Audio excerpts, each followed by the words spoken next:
Hello everybody! Welcome to another No Days studio session. It's been a couple of weeks maybe. I don't know, maybe it just seems like a couple of weeks. But regardless, it's been a while since I've done a mosaic studio session. And since I started this, I've also started a new group on Facebook because I found out that there was a fused glass digital resources group on Facebook, which I've been a member of for quite a long time. And it's a great place to go and find video tutorials, free or paid. And I was hoping that I could create something like that for a mosaic community. So I've now created a group called, believe it or not, I think it's Mosaic Artists Digital Resources on Facebook. So it's an open group. I think all you have to do is either be invited or request to join, and we'll let you on in. And you'll be able to explore the digital world that everybody is sharing, sharing all the resources that they found, be it materials that they've found somewhere that are really unique that they don't think that you can find anywhere else. Maybe it's a supplier who wants to let you know that they're going to be having a sale. I totally encourage posts like that. Who doesn't want to know that there's going to be a sale coming up? Who doesn't want to learn about a new online supplier or a brick and mortar supplier if they're, if they're now shipping, or maybe they're offering classes or web classes, Zoom videos, anything like that, tutorials, free videos, lectures, paid videos, anything like that. It's all welcome in the Mosaic Artist Digital Resources group on Facebook. All right, got that out of the way. I'll do a quick introduction. I guess I always start these and assume everybody knows who I am, but my name is Carrie Strope. I am a teaching artist. This year has been kind of light on the teaching part because there's not been a lot of traveling. So I've moved to an online platform, as have so many other people. And I've been trying to share some of the ideas on the interwebs. I acquired the No Days Adhesives business in January. I've been working with them since 2010 as kind of their product support, technical support for artists. They still manufacture the product, but I've acquired that line of the product now so that I'm doing all the marketing and shipping and support and all of that stuff, and they're focusing on their more industrial products. Okay, introductions aside, welcome to this No Days studio session. Tonight I'm going to be playing with No Days Mosaic Adhesive. I have a couple of mosaics that I look at. They look at me every time I go into my garage because they live on the back wall. Every time I pull into the garage, I have several mosaics that I can look at. And I've got a couple that I really are my favorites. Kind of have this dogwood or lotus flower kind of motif going on. Those two are my favorites. And I want to create a third one to go with them so I can group them on a wall, but I want to create it on a bigger substrate. I don't have the pattern for this substrate yet, so I figured I would go live and show you how I make this pattern, and then I'll go about, I'm picking out some colors of glass. I don't have the same colors of glass, but I was able to choose some that are similar, so I'm going to show you those, and I'll show you how I go about cutting things. I typically don't cut patterns and trace, but we'll see what happens when we get there. It all depends on the kind of glass and what's going on. Yeah, this pattern can be done in several different ways.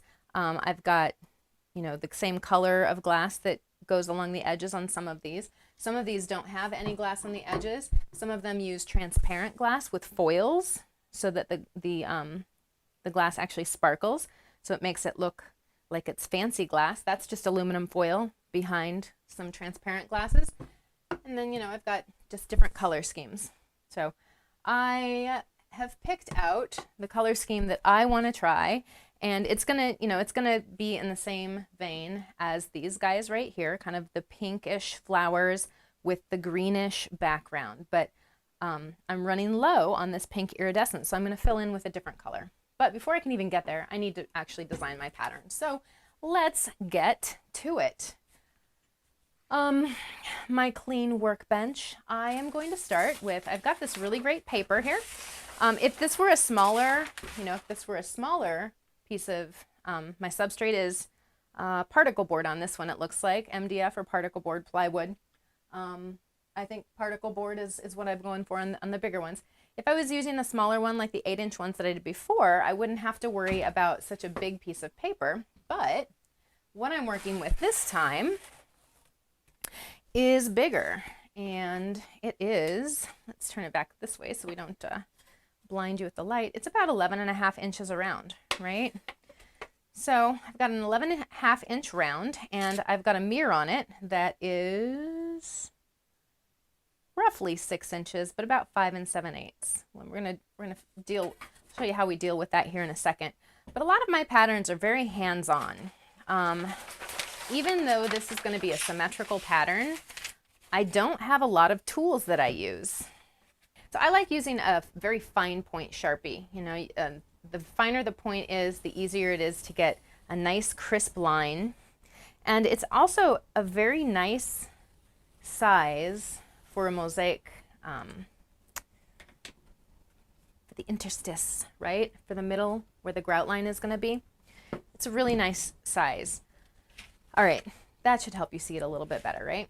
Okay, so I've got that. I'm going to go ahead and put my mirror here face up and put this pattern down on top of it though as well. Before I start folding everything, I just want to make sure that I've got my mirror marked in there, and just go in here and trace along this mirror, and then I'll have my mirror marked out, right?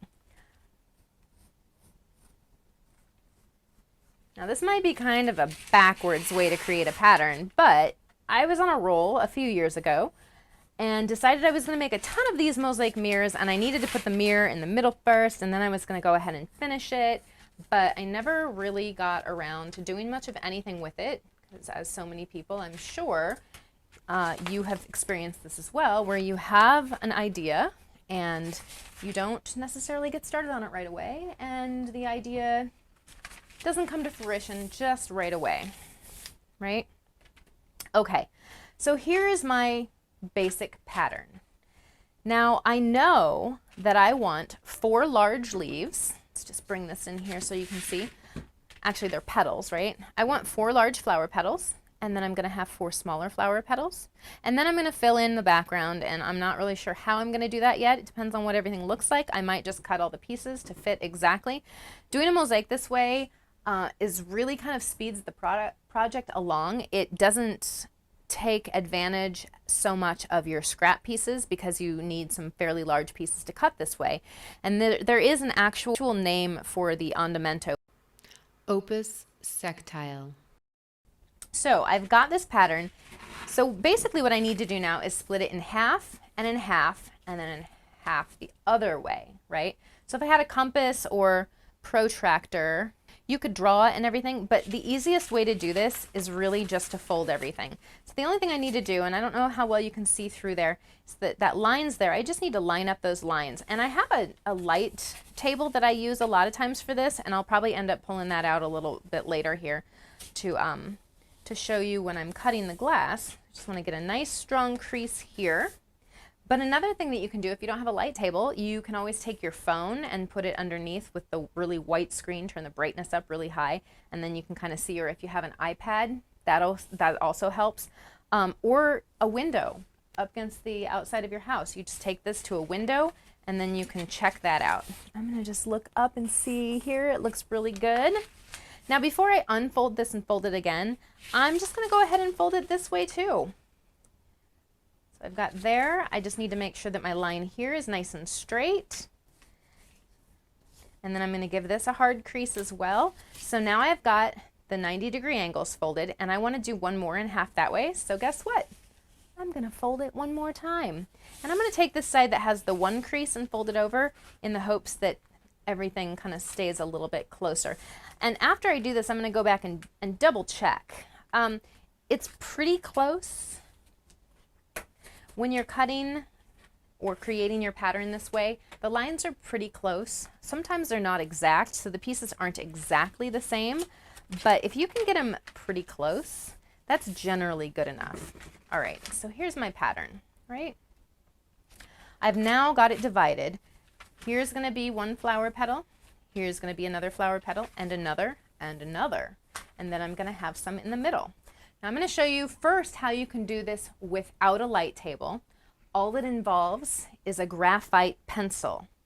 If you want to get really fancy, you can use graphite paper. Graphite paper comes, you can usually find it at art supply stores. It comes in rolls, and basically it's covered in graphite on one side, so it makes it really great for tracing things. You can put your graphite paper down on whatever it is that you're going to trace, and make sure that you put the graphite facing the surface that you want the tracing to go on, and then you're going to trace from the back side.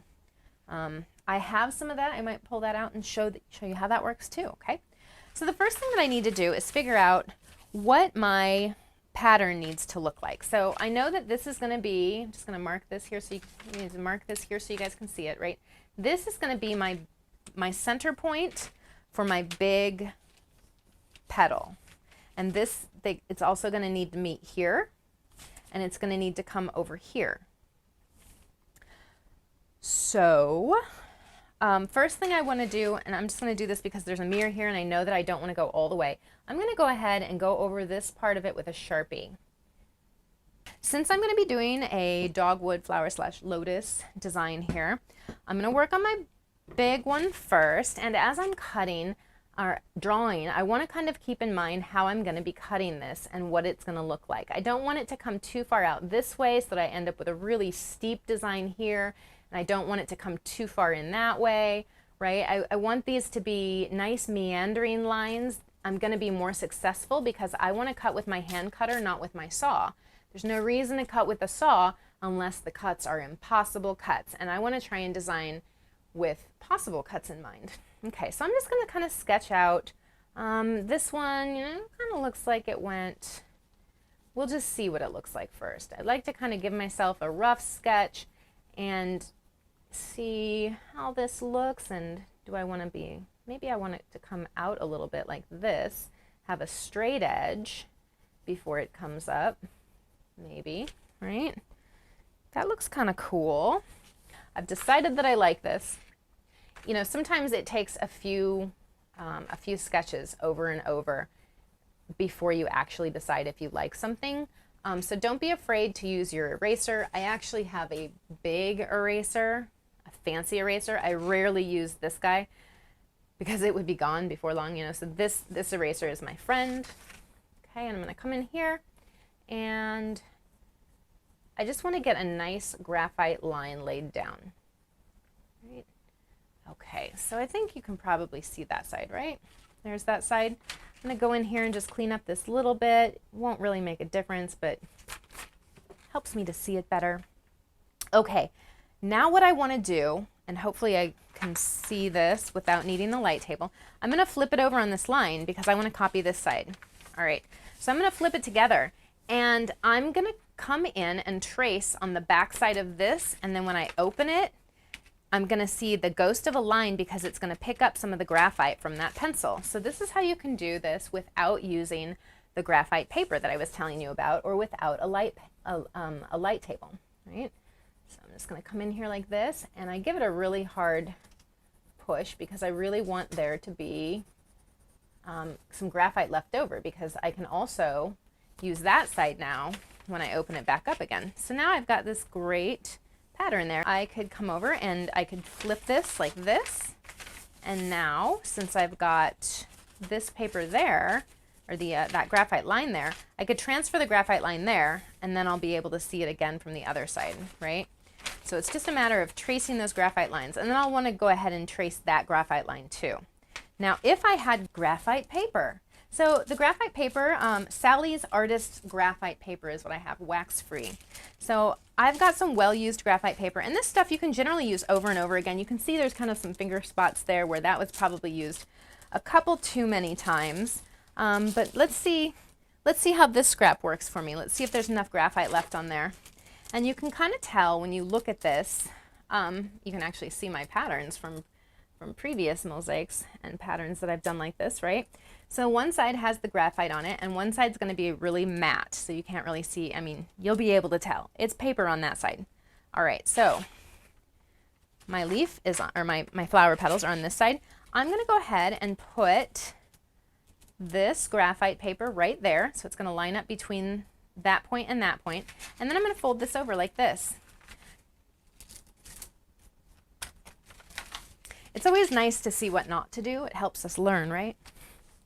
I really enjoy showing you what not to do, because then you can see that even experts make silly little mistakes.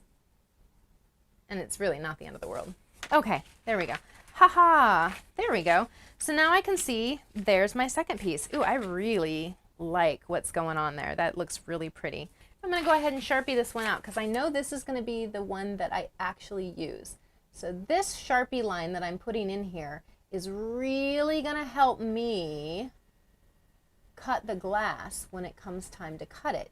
I wanna make sure that it's a nice, even line all the way through.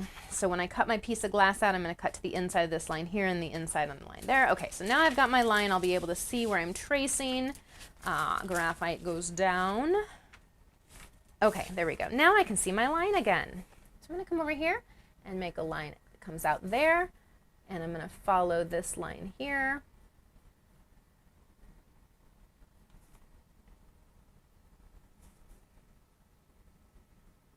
All the way over, right? And now I've got 2 leaves. Huzzah!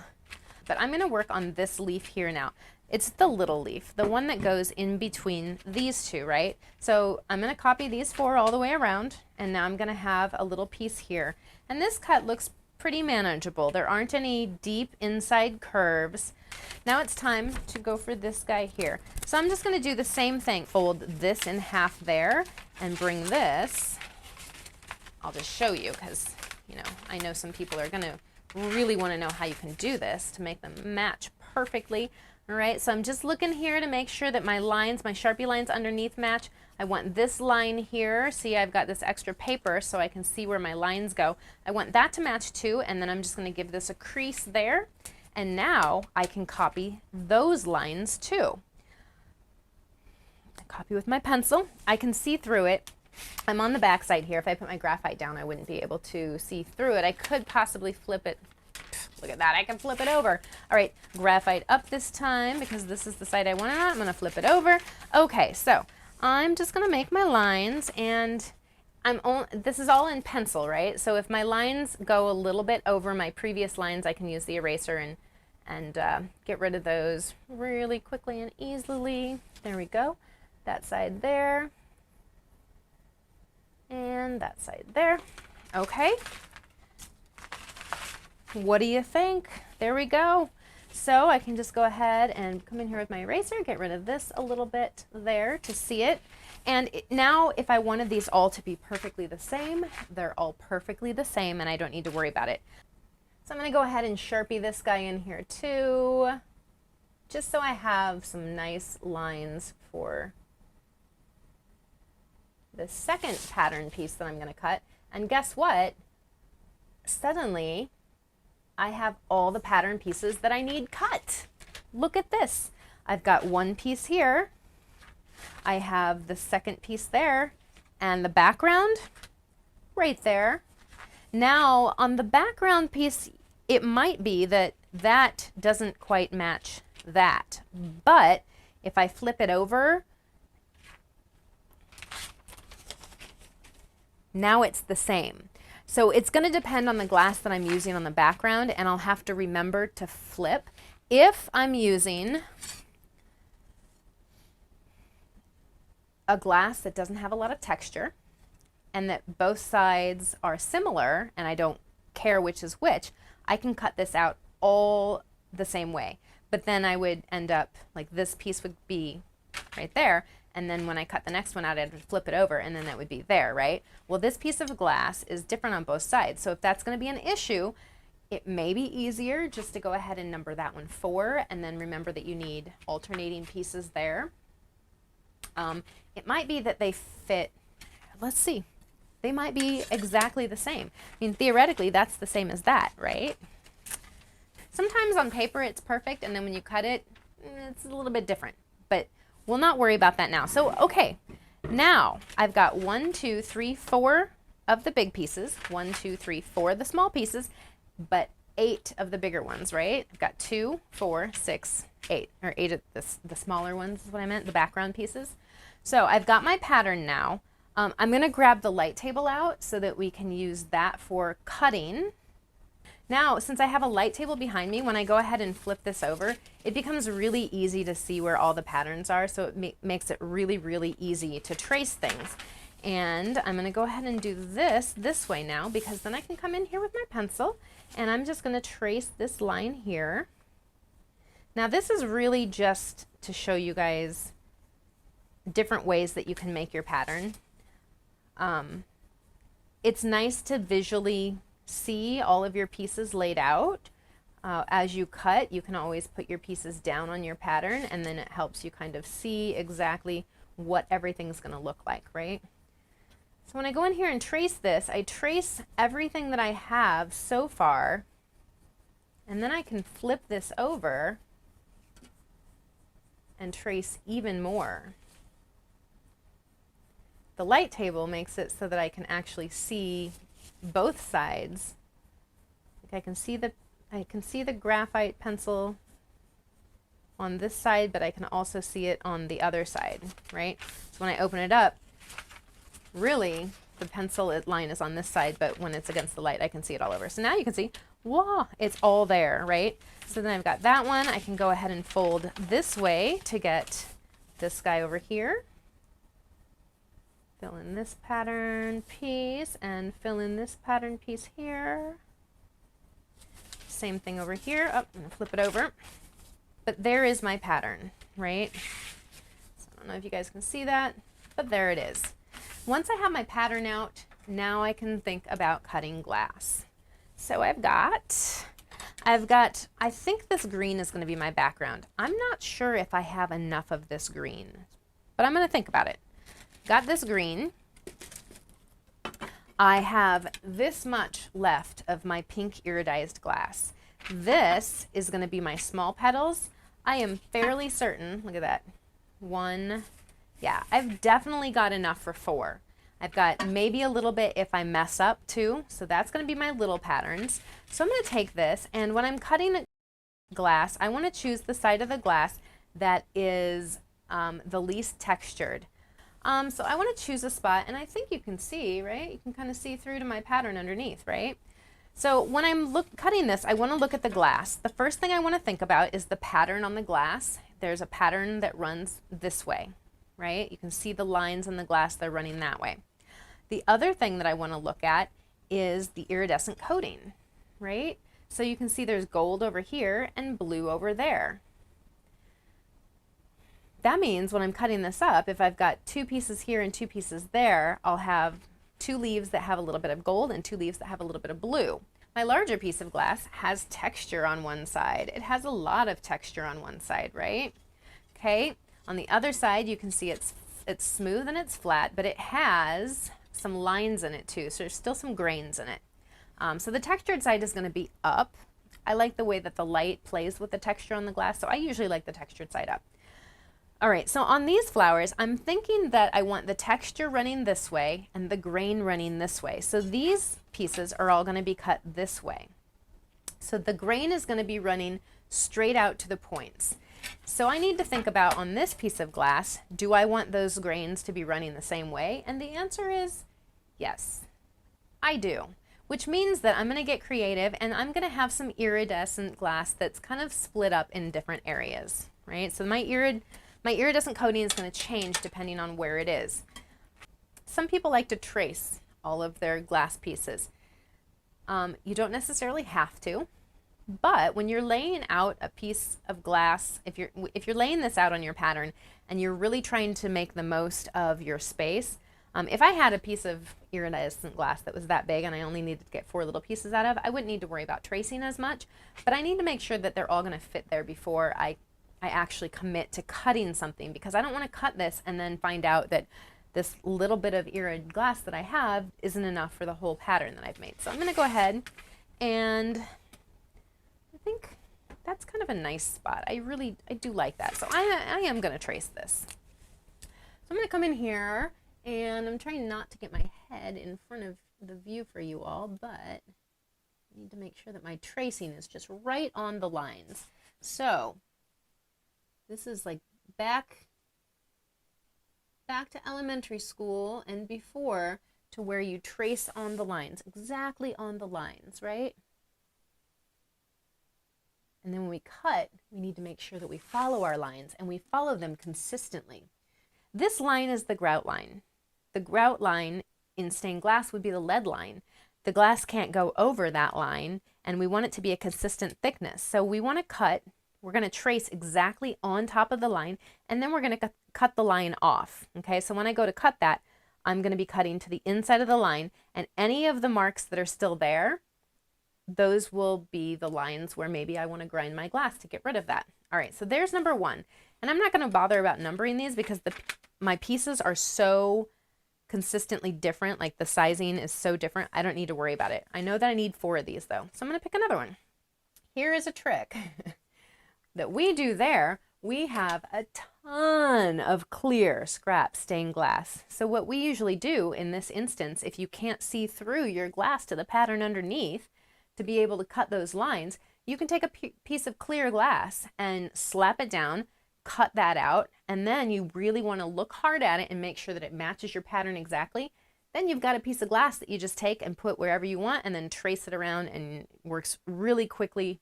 I could cut one of these out and make sure that it's really shaped nicely and then use that as a template as well.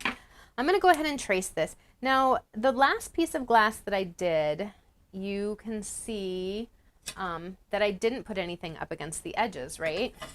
Well, this pattern right here, I've got a pretty hefty inside curve here. This is going to be the first cut that I want to make, is the inside curve. And the inside curve, whenever you're cutting the inside curve, you want to go ahead and put the points right up against the edge of the glass. When you're cutting an inside curve, so that'll be my first cut. And the reason for that is, this is the cut that's most likely going to break wrong, and if it does break wrong and goes off that way, I haven't wasted a whole bunch of glass back here, right? So I can just move it over and start again. So I'm going to take my glass cutter, and I like to use the Toyo cutters. I've got the pistol grip there, the wheel kind of turns so I can guide it with my finger. I always tell people this is the pistol grip cutter. So you get your little laser gun, pew pew, ready, and you open that up, put that there. This is the finger that goes right along there, and then you're ready to cut. The nice thing about this is it also has this, you kind of through the wheel, there's the little slit there, and that slit, you're going to line that up. Remember, we're going to cut to the inside of this line because I want to cut the line away. I'm going to line this line up to the inside of this cut all the way around. Okay? And now when I'm cutting, I want to make sure that I'm cutting ergonomically, right? I'm going to start by cutting away from my body, and as I get over here, I'm going to turn my body and go this away. I'm not cutting the pattern like this to where I'm going to turn across my body. If I did that, I would turn my whole body sideways next to the table and kind of turn, but I'm still reaching into this point where I'm starting to cut across my body, and I don't want to cut across my body. Don't necessarily need the pattern for this, so let's make this first cut like that. Okay, this hand right here I'm going to use to walk across the glass. This thumb right here I'm going to use to guide the cutting wheel. Occasionally, especially with the textured glass, you get stuck in a divot. This thumb is going to help me kind of push it through that divot. I don't want it to jump or lift up or stop. So if I hit a divot, I don't want to have, I don't want to whoop as I'm cutting, right? I want to try and just work myself slowly through that cut. All right, so I'm lining that line up on the inside of this. I'm going to cut, push down, kind of guide the cutter with my thumb and my finger. And when I get to the other side, I like to run into my finger on the edge of the glass. The reason I like to do that is because then I don't go off the edge of the glass over and over and over. These cutters last forever, but they'll last even longer if you take care of them. And if you keep going off the edge of the glass, you'll start to wear away at this steel edge there. It's not that big of a deal because the wheel's up there, so it's nice that that steel edge is there to help you protect the wheel. I've seen some of these where the wheel is just barely hanging on for dear life. Like when you use the running pliers, you want to make sure that there's room on either side of the line for the running pliers to push down on, right? So if there was only you wouldn't want to use the running pliers for a situation like that because there's no glass on that side, right? So it's possible I could use the running pliers, but I don't want to push really hard. And I think maybe you could hear that, right? We'll try it over here. We'll see what happens. I'm sure it's gonna be fine. So I'm holding back as far as I can. The screw is up. I'm just giving a nice gentle squeeze. And I don't know if you heard that too, but I just ran it from both sides now. Pop it over and see if we can see the score. I can see the score. Can you see the score? The score is right there. You can kind of see where that score has started to run. Now, if I wanted to, I could come in here with the breaker grozers, and typically I won't use these up in the air like this. I'll put them down and use the table, but that broke pretty easily. Nice, huh? Okay, the thing is now, at this point, there's some really bitey edges along here, and we want to make sure that we don't cut ourselves with those bitey edges. So what I like to do is take the breaker grozers and just kind of sand that away, grows it away, right? It's just a light grind right there, right? And I don't know that I'll really need to grind this piece right there, which is fantastic because grinding isn't really a lot of fun. Okay. Just going to wipe away some of those scrappies there. All right, so there's one piece. And then I have to think about, okay, well, if that goes there, that looks like that'll fit. And sometimes I won't actually trace the whole thing out. I'll just put some dots in there so I know where the piece is going to be. Then I can kind of, right, just a quick sketch so that I can see, am I going to get 4 pieces out of this, and how am I going to get 4 pieces out of this?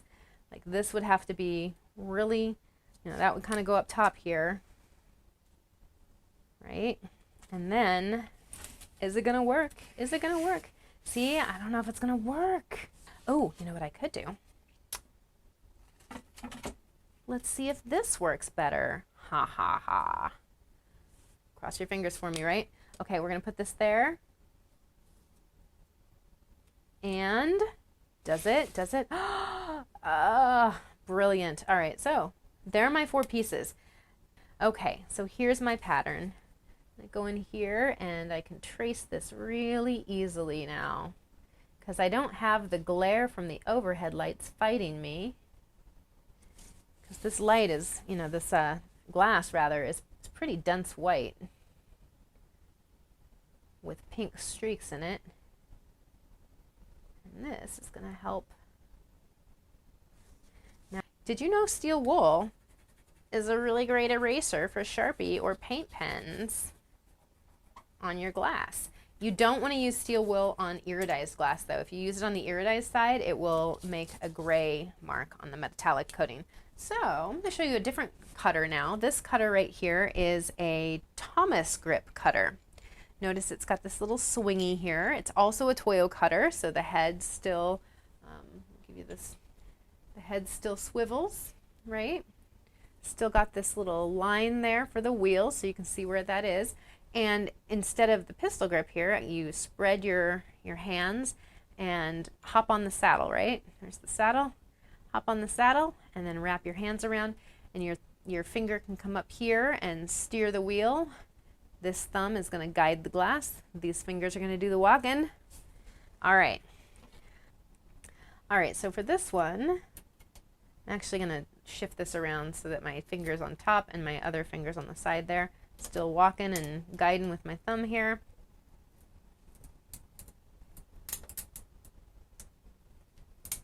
I'd say the pistol grip is generally my favorite of all my cutters. I feel like I get a little bit more leverage with my whole body over top of it. Let's see how the running pliers treat me here. I don't want to squeeze too hard. Right? Did you hear that? Did you hear that? Oh, and I can even see the score line. Can you see that? Okay. I'm just going to tap right underneath that score line. There we go. Put that in my pink scrap. All right, so now I've got 2 inside curves cut. I need to think about how I'm going to separate this glass, right? Because I don't have any cuts where I can go all the way around without cutting off anything else. So what I think I want to do is make this cut. I'm going to do it. I'm going to do it. It's not a really drastic inside curve. It's just that the glass has all these little striations going that way, so it just makes me a little bit nervous that it might break the wrong way. But if we're just nice and gentle with the glass, we've told it where we want it to break. Look at that. All right, so now remember I've got this textured glass, so I've got these bitey edges in there. Really want to get rid of those bitey edges. I don't necessarily need to grind anything, but those edges, I just want to make sure they're not on there. We also have this, this textured bit on the edge of our wheel here. We can actually use that to help grind those down. Not our wheel, rather our cutter, right? So we can get rid of some of those bitey edges that might really stab you after you've cut it. Okay, look at this. We've almost got one piece cut already. I'm gonna come over here and break that off. This is pretty easy. I'm actually just gonna break it over the top of my tub to keep it where it is anyway. And then I'm gonna go ahead and make this cut next. So I'm gonna start up here, and I'm really wanting to make sure that this glass doesn't like turn sideways on me, because sometimes when the glass gets really little and there's a lot of texture and whatnot here, the glass as you're cutting kind of does this little turntable thing on you. Ta-da! Let's take a little bit of this off here. It's actually a little bit more grows-worthy here than just... All right, one more. Got that out of there. And I can even use the breaker grozers for that. The breaker grozers, when you're breaking, you want the flat side up. That's the flat side. The curved side is for grozing. That's where you grind the edges, right? All right, this is so exciting. It's coming along. In a second here, we're gonna see how well my cuts were and my tracing was. And then we'll see where I need to grind. And hopefully, if I'm lucky, I don't need to do any of that, but you know, sometimes it just happens where you need to grind, or you thought you made a great pattern, and like I said, you know, you draw them out and everything seems symmetrical, but then something happens and it's not exactly symmetrical. So that's where you just improvise. It'll all be fine. I didn't show you any of the places in the patterns that I'd done previously where the grout lines were a little bigger, and you probably didn't notice, did you? But I will show you here shortly, because it happens sometimes. I think I like those colors together. Well, let's look at how far we are so far. Look at this. This is looking pretty good. See how well this went along here. Looks like, you know, this is hanging out along the edge there, and I might need to move these around until I find just the right place where they fit. And it looks like I might have a little bit of straightening up on a couple of these lines in the middle here. But overall, this is pretty darn good. I'm happy with how this is looking. Okay, so like this, you know, a little bit like, wait, what happened here, right? So what I'm gonna do when I get to the end there is I'll probably end up grinding a little bit here and grinding a little bit there. Now remember how I told you I was gonna show you my perfect grout lines from the piece that we started with, right? So yeah, look at all those perfect grout lines. Can you tell me what looks bad about that? Probably not just, I mean, nothing looks bad about that, obviously. Can you tell me what it is that I did to kind of make everything fudge and fit? Well, I bet we can take a look at this and see, right? So these grout lines, like look over here, right? That grout line's a little bit bigger than that grout line. This grout line's pretty good, but oh my gosh, look at here, the point kind of got lost there, right? And look at that line's a little bit bigger again. So, you know, there are areas where you are gonna have to fudge a little bit, and it's totally okay, because nobody's gonna notice unless you point it out to them. From here, you can't see the difference, right? So, you know, these are the things that you learn don't point out your mistakes because people don't see them unless you show them. So don't point it out, right? Be like, wow, that is amazing. I love it. And you can say, thank you. Thank you so much. Thanks for joining me. It's been a good time, I think. I hope it's been entertaining. I hope you learned something. When you see me again, I'm going to figure out how to get the camera on the grinding station and hopefully not do too much grinding because I can't imagine that would be a lot of fun to watch, but it is what it is. I always prefer not grinding if I can, but sometimes little areas to tweak and I want my lines to be just perfect. So yeah, I'll see you again next time when we come back for grinding. Thanks for joining me. Have a great evening and we'll see you again next time.